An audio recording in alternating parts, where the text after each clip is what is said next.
member, kapisanan ng mga broadcaster ng Pilipinas.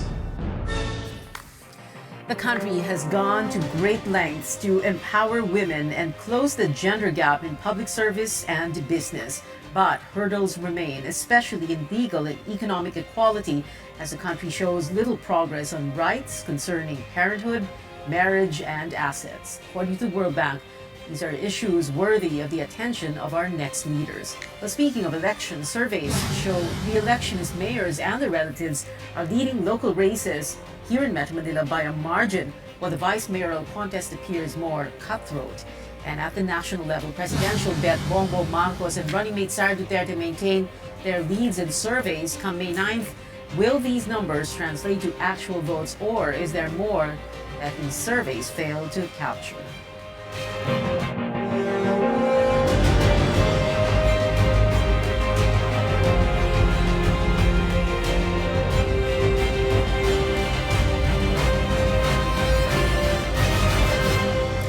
Good evening, I'm Pia Ontiveros. Welcome to your weekly political appointment fix, politics as usual. We have three topics tonight and three guests, one guest for each topic, so we need to begin now. In celebration of Women's Day, let's first talk about issues facing Filipino women. Joining me tonight is Senator Pia Cayetano. Good evening, Senator.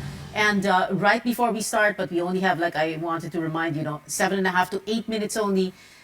Just before we start, I wanted you to address the question. People on Twitter reacting to your guesting tonight about women's issues and women's rights here in the Philippines, talking about how your relationship with President Duterte impacts on that. Well, good evening first to everyone, and hello, my katukayo, Pia. I'm always happy to have the opportunity to answer that question. I've explained this many times. I have I don't know if you call it unenviable position where I have known the president since 2004. And when he ran for the president, I became kind of the takbuhan of the team to talk to him when it comes to women's issues. And everybody around the team can vouch for that I would always be whispering to him, telling him na, Sir, Mayor, hindi ho gender-friendly yung sinabi nyo, hindi ho appropriate to say these things. Alam niya yan. And he even made a statement one time that I was sitting in a forum in front of him, and you can really tell na magmumura siya. Like 5 times, 6 times. And later on, he said, napipigilan ko yung sarili ko kasi nakikita ko dyan si Senator Pia. So, that's been my role, no? Nakokontrol ko ba yung sinasabi niya? Hindi ko nakokontrol. Hindi naman ako EA niya, hindi naman ako PA niya. I have my own job as a senator. Yeah. But I'm proud to say that I've done my part in trying to help him express himself in a more appropriate way. And I'm also happy that I have been able to get passed legislation that support women. And one of the most important ones during this term is the 105 maternity leave days law. That language and there were so many opponents when I was a member of the House. Right. Ang daming kumukontra, businessmen ayaw. Napapasa ko yun kasi kinausap ko. Businessmen ayaw dahil nga, and thank you pala for your response to that President Duterte question, and we've gotten that ayaw out of the way. Nila kasi, So, ayaw nila kasi dagdag daw sa sa babayaran nila kung may maternity leave. Umaaray nga sila sa isa't kalahating buwang maternity leave. Ano pa kaya yung 105? Yeah, 105 days. Pero it's taken out of the SS naman eh. So, di ba, private employees pay their SS. So, doon lang kinukuha yun. Wala naman dinadagdag, no? So, covered na yan. And right now, wala nang nagre-reklamo. Hanggang ngayon, libo-libong kababaihan, taon-taon ang nakikinabang. And they're always grateful for it because more time with your infant makes you more productive pagbalik mo sa office. Alam natin yan, mga nanay tayo. Yes, yes. I remember coming back from maternity leave after 1.5 months and you feel like parang bitin. Yung baby mo, iniwan mo yung baby mo, Saya, baby pa siya, di ba? But the difference between, ako naman 60 days, the difference between 60 days and 105, medyo 3.5 months na yung baby. And by the way, may 30 days additional yon pero hindi ka na paid. Yung 105 is paid. Okay, let's talk about other measures to advance the welfare of women. You are midterm, so you're going to be senator for the next 3 years. What else would you like to do for women? To close the gender gap, to give women more of what's needed? Yeah. Well, the Philippines has topped the rankings in various um, not really sure. Yeah, well, surveys that were done. One is by the World Bank, another one is by the World Economic Forum. We're usually in the top. Sa World Bank, ang grade natin doon is something like 78%, which is even more than the median. And then doon naman sa World Economic Forum, we were ranked in the top 10 until 2018, and then nag-slip tayo ng konti, but we're still in the top 20. So it means, based on the laws that we passed, and yun naman yung trabaho ko, laws, Right. the laws are there. As to the implementation, then that goes back to culture and education. So I hate to hear na, kasi ganun naman ang kultura. Yeah, but if it's wrong, it's wrong. You have to change it. But I understand that that takes time. So you go to the education process. You help them understand. And let me talk about the reproductive health law. Right. Wala daw sa kultura natin na gumamit ng contraceptives. Siguro if you look back 200 years ago, wala naman kasing contraceptives nung panahon na yun, di ba? So wala talaga sa kultura before all over the world. But then it becomes acceptable. You teach them how to use it in a responsible way. And over time, it becomes part also of our culture. So yun ang paniniwala ko, na there are still things we need to do, but it goes back to educating the young. And I'm not to empower girls. It's not just educating girls. It's educating girls and boys. It's a Right. gender partnership. Right, girls and Parang- boys, very important. Nagpe-preach lang tayo to the choir, Pia, if ine-empower lang natin yung girls, tapos naman yung counterpart nila na boys, yung mga kaklase nila na boys, yung mga manliligaw sa kanila na boys, yung future boyfriends nila, hindi naman din na-empower to support women in power. And can I just quickly say that one of the problems that we will foresee, and this has already been documented in research, that as women become more educated and have more jobs, nagkakaroon din ng difficulty to find good relationships, because nangyayari talaga na may parang insecurity din ang ibang lalaki. Not all, and I love a man who can love an empowered woman, but these are things we have to face, no? I love it when I see young boys na proud sila sa sister nila na athlete, na sister nila na debater, kasi then I know that they will grow up to be young gentlemen and men who will respect women for what they can do. Let's talk, we only have about 2 minutes to go, Senator Pia. Let's talk about the elephant in the room, in the room in this country, no? Divorce. Every time that's brought up, no one really wants to touch it with a 10-foot pole, and you bring it up in a debate, it gets a little bit sticky, and I do, or and I will. yeah. Oh, so what are we gonna do? Because okay, so we have annulment, church annulment, etc. But there are a lot of women who parang need more than that. Yes. Seriously ko tong inaral. I went to 3 countries na marami tayong OFWs. Malaysia, and then Indonesia, and then Hong Kong. Sorry, Malaysia, Hong Kong, and Japan. Kasi ang dami natin OFW. Like in Japan, matagal na silang hiwalay sa asawa nila. Resident na sila doon, and yet they are legally bound. Kung ano yung kinikita nila in Japan, yung asawa nilang lalaki, may misis ng iba, may anak ng iba, wala nang pakialam sila. But lahat ng kinikita nila, their husband owns part of it. Tama ba yun? Tama ba yun? Yun lang naman ang pinaglalaban ko. With all due respect to the religious groups, I am so much for marriage. I am so much for the sanctity of marriage. But there are instances na kailangan naman natin bigyan ng legal protection ang babae and sometimes ang lalaki to have a way to graciously and legally end that marriage. It's good you emphasize that, babae at yung lalaki, because Yeah, there are of also course. men who need more than an annulment, and of course that's a whole that's another entire issue, no, when we talk about relationships. Okay, we have we need to wrap up already. So Senator Pia, can you give us just final words, no? Mothers, single mothers especially during the pandemic, the predicament of that, more economic opportunities for them, because that is another reality. We have single mothers, and Yes. for that matter, single fathers also. Yes. Work from home. The pandemic has shown us that work from home is possible, and it escalated in a grand way the work from home mechanism. And now many women, and sabi mo nga, Pia, lalaki din, have that experience of working from home, and that brings about many opportunities for them to fulfill their dual role as mother or caregiver, baka hindi mother, pero nag-aalaga ng lola, nag-aalaga ng may sakit. So their dual role as caregiver and breadwinner in the family. So work from home is a result of the pandemic. I mean, is something that came out of the pandemic, which is feasible, and we must support it in every way we can.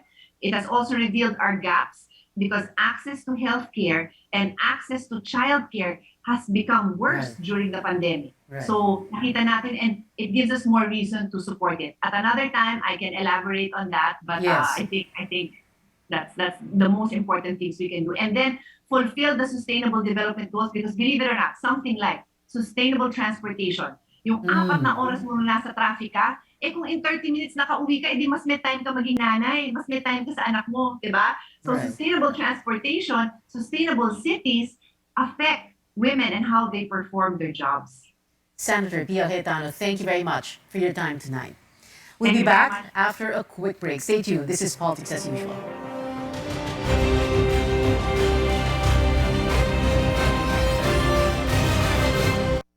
SMC, San Miguel Corporation. Bisag unsang industriya ang sudlan niini, tinguha sa SMC ang pag-uswag o paglambo sa mga Pilipino. Karon, gikan sa SMC, aniya na ang SMC Davao Cement. SMC Davao Cement. Gama sa Davao, para sa Mindanao.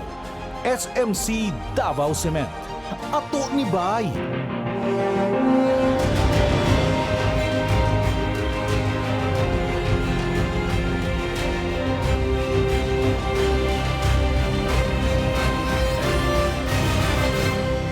Welcome back to Politics as Usual. On to local politics. Here in Metro Manila, a survey showing re-electionist mayors and their relatives leading by a wide gap against their opponents. Let's talk to Lobby and Campaign Group Publicus Asia's David Yap for more. David, thank you very much for being with us tonight. So what explains this? And I wanted to take a wild guess and then you can correct me if I'm wrong. Number one, it's a midterm election. Number two, most are gunning for a second term. Or taking over from their relative, close relative. And number three, most if not all of them, Metro Manila LGUs did very well in their pandemic response. Yes, correct. So just as an introduction for your viewers, our survey numbers suggest that incumbent mayors, as well as the relatives of incumbent mayors, as you mentioned, appear to be ahead of their closest rivals by statistically significant margins, at least at this point in time. It is important to emphasize, however, that these numbers do not guarantee victories for incumbents. We have to be cognizant of sampling variation and view these numbers from a stochastic perspective rather than a deterministic perspective. There remains a lot of uncertainty, especially when sampling is involved. It is also important to emphasize that a lot can still happen between now and May 9th. Particularly in local elections where candidates are still waiting for the official start of the local campaign period. So incumbents typically hold advantages over their competitors because of familiarity, which includes name recall and brand recognition. People are used to them, people are familiar with them, and in some cases, their families. They've amassed tremendous amounts of social capital over the years and are often capable of leveraging these stores of capital effectively and efficiently during elections. And as you pointed out earlier, the pandemic brought even more opportunities for incumbents. So, as Winston Churchill once said, never let a good crisis go to waste. In the case of COVID, LGUs engaged in the large scale provision of dole-outs, medical assistance, testing kits, and perhaps most importantly, vaccines. As was shown in our 2020 survey tracker series, specifically for COVID, some LGUs performed extremely well throughout the pandemic, notching high performance ratings throughout the survey period, while others started out slow but eventually got up to speed. In general, most LGUs in the NCR ultimately performed well, at least according to respondents and the overall vaccination rate in the region.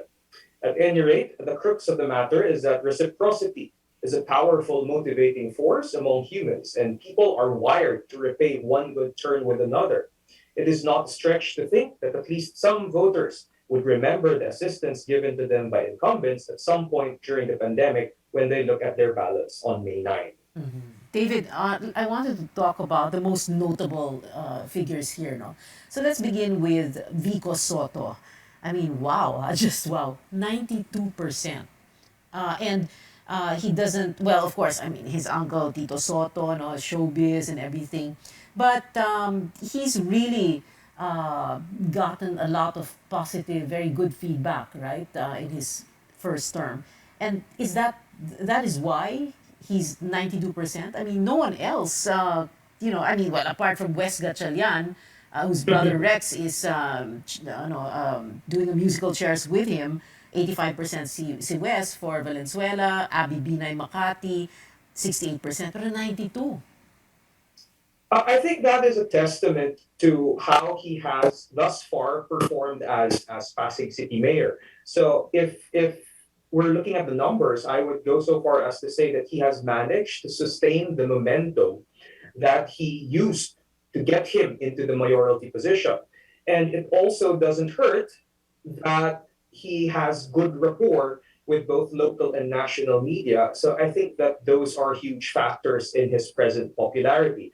And I think it's also important to consider that he is only gunning for his second term. And people thus far appear to be receptive of the reforms, the programs, the projects that he has put forward for the people of Pasig. And I think that that is a huge reason behind his, well, in this case, survey topping numbers.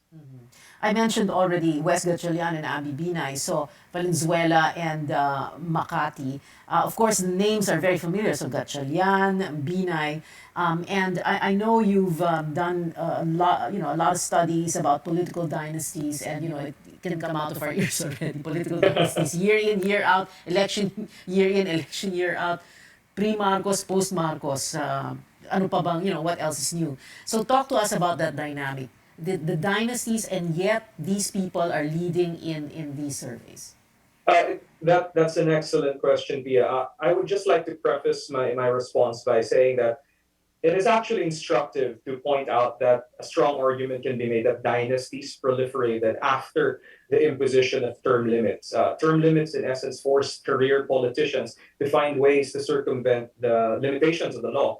Tasking their relatives to run for office proved an elegant and effective solution for Seat the particular warmers. problem that they face. Oh, seat warmers ang tawag. Uh, this is a lesson that has to be kept firmly in mind when considering imposing laws that would prohibit political dynasties. Just as an important aside. But going back to the question, when talking about dynasties, it is important to be wary of fundamental attribution error and avoid underestimating external and situational factors that are at play. While it is true that many of the leading candidates can be viewed to belong to political dynasties, insisting that they are leading only because of their last names reduces an unambiguously multivariate problem into a univariate problem. But simply, there are other considerations, which of course includes things such as performance, charisma, and the alternatives on offer. Yeah. Well, performance, yes, they did perform well, right? Yes. Rex Gatchalian, I or would the say- brother Abby as mayor of, yeah. So I think it's also important to give voters more credit for their choices. I am inclined to believe that it is kind of unfair to insist that they only look at the last names of candidates. I, for one, would like to think that they put in a lot of effort in coming up with their election-related decisions. And rightly so. Okay, sa vice mayoral race naman, no, you're saying that medyo mas close ito. What would explain that? Oh, sorry. Before we go to the vice mayor, I just wanted to ask one question about Marikina. So you have Marcy Teodoro running for re-election, 62%. Medyo comfortable na rin. But he's running against a former Marikina politician, very well known, who himself did well as mayor of Marikina, Bayani Fernando. So, how do we understand that?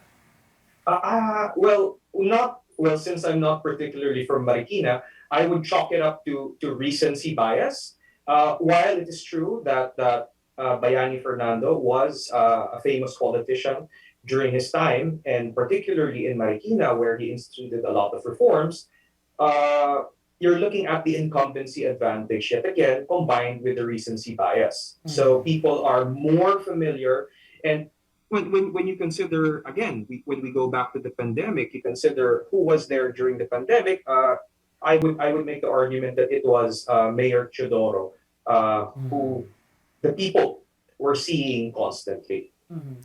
What else would you like to share with us, David, when it comes, para ang takeaway natin dito on this study by Publicus Asia on the Metro Manila mayor's mayoral and vice mayoral candidates? Well, for starters, there is still a lot of time. The campaign period for local officials is still a couple of weeks away, around 2.5 weeks away. March So na. there are still a lot of changes that could happen, uh, and it's still anyone's game. But of course, when you're looking at these numbers, you're going to give the advantage, at least at this point in time, to incumbents. Still anyone's game, even in the case of Pasig with 92% for Vico. Parang as- wow, how do you overturn that? Well, fortunately, it is. Well, in my case, fortunately, it's not my problem. But best of luck to all the candidates. Yeah. All right. Thank you so much, David Yap of Publicus Asia. Thank you for being with us tonight on this, your first guesting on the show. I hope to see you back here again. Salamat. All right. More from our guests when we return. This is Politics as Usual.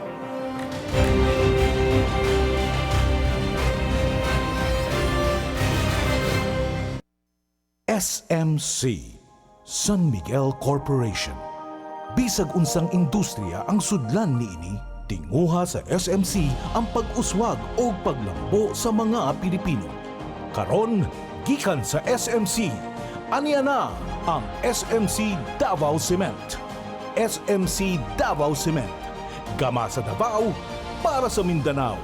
SMC Davao Cement. Ato ni Bay.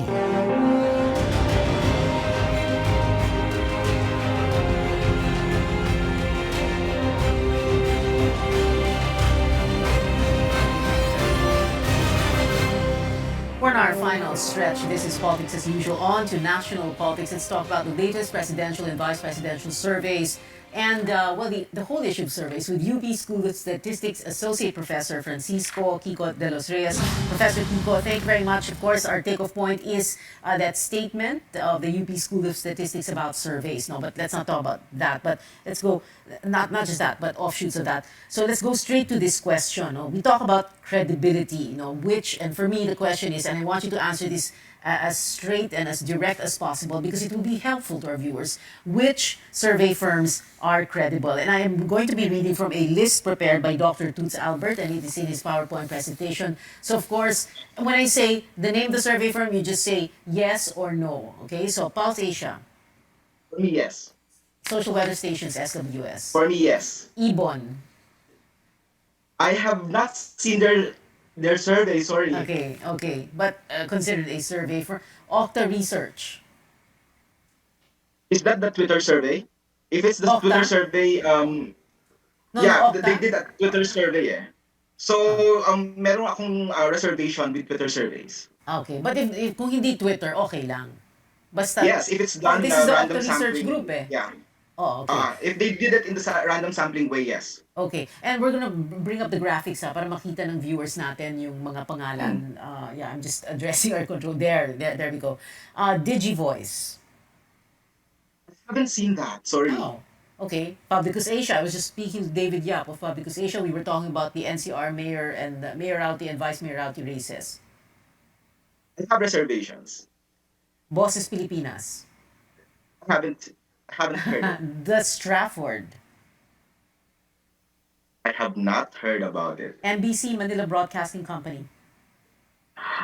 Ah, They do surveys. I'm not familiar Pass. with them. Pass. RMN. Ah, Pass. what's that? RMN. It's if it's random sampling, that's the point. The statement is actually not a witch hunt. Let me clarify. Yes, It's not a witch yes. hunt. Oo. But we want to say is dapat nirespeto yung mga prinsipyo ng sampling, ng random Right. sampling, random selection, and that's Oo. it. So if these companies are openly saying that they're doing that, then that's fine, right? Okay. But if We're they going- don't yes. share, Yes, The we're going to get to methodology design and as where. mythology. Yes, we'll Yeah. get to design and mythology Yes. in just a bit, but we don't have Yes. much time. So very quickly, and then Lilo. They've been doing surveys, Mm. similar results to Pulse and SWS. You want to pass Honestly, it? I haven't encountered Okay, the okay, results. yeah. Sorry. Oh, now the ones you said, for example, Pulse, Asia, and SWS. So obviously they're the ones with the track record, meaning that they've correctly predicted Yes. the results, True. the outcome of elections, right? Now Yes. the list obviously excludes surveys on social media, Facebook, kanina nabanggit yun na, Twitter, Mm. Viber Mm. surveys, even Kalya surveys. And precisely Yes. because what you're saying here is wala kasing design and methodology yan, Correct. right? Correct. Okay, okay. Pero may isang sinabi a few weeks ago, I was interviewing Coco Pimentel on this show, and we were talking about the survey frontrunner, BBM, and he was saying, pandemic surveys kasi, so merong mga parang questionable. Is that something that we Oo should naman. keep in our minds? No, because Totoo like yun Pulse, kasi SWS, oh, ang laki ng problema natin with penetrating the barangays, ah. So parang oh, baseline nga, parang benchmark nga namin, 30% ng mga communities hindi talaga nape-penetrate nung surveys na ito. So that itself constrains the random sampling procedure. So that particular time, no, it's takot yung mga taong humarap sa kapwa niya tao kasi dapat face to face yan eh. So it's really very difficult to do that. And sino lang yung magpapa-interview, yeah, yung malakas lang yung loob. So posibleng merong correlation yung kanyang mga sagot doon sa lakas ng loob niya, right? okay. So that itself is another explanation Okay. bakit. So we can expect that as things normalize, quote unquote, then Yes. perhaps we can get a better picture that the surveys will give us, right? Now, I'm positive about it. Yeah, okay. I'm positive about it. All right. Yes, as things normalize, people will tend to be accommodating of surveys, and the companies themselves can now have this truthful, no, adherence to the methodology, to the parang may plano kasi yan eh. So dapat nasusunod nila yan eh. Even the intervals that they have to respect, they have to do that. A properly trained person, an Okay. interviewer will do that. Okay, I'm not sure if this is a fair question for you, but I hope you can still address this. No, so design and methodology pinag-usapan. Why only 1,200 and not bigger? Because bigger is not better, ba? Tapos merong paces, Yes. di ba? Then you turn left or right. You know that's and then demeanor of the interviewer. That's so important, right? Correct. Yes. So 1,200 is actually mathematically good, but it has to be interpreted at a certain layer. So if the layer is national, di ba? Tapos halimbawa, mga stand-alone na mga percentages sa socio-economic class or broad region, okay na yon. But you cannot use the 1,200 to have a cross-classification. Di ba yung parang kino-cross-classify mo siya like lalaki from NCR, hindi na pwede magawa yun pag 1,200. So the bigger the sample, the more understanding you get, no, from the sample itself. So bigger is not necessarily better, but in the understanding of the layers, mas maganda yung mas malaki ng konti, pero hindi naman talaga super laki yan. No? So yung 1,200, okay na 2,400 na or 3,000 na. Later on, you will see surveys na 6,000. Di ba? Okay Okay. na yon. Hindi talaga proportionate yun talaga dapat dun sa 60 plus million voters natin. Okay, and a final question to you, and a final brief answer from you, because like you've always said, a survey is a snapshot in time. It is a guide. You also use the word liwanag, no? A lighthouse to guide the campaign. But also, we are told not to vote according to surveys. Professor Kiko? Yes. Surveys only signify what is the current, what is the now. Your vote must be dependent on what you believe, what you research, no? Ayoko ngang sabihin palagi, pero sasabihin ko na rin, respeto mo yung sarili mo. Pumili ka dahil sa yun ang decision mo. Ang pangit pumili na nag-decide yung iba para sa iyo, no? So don't let yourself be swayed by what the surveys say.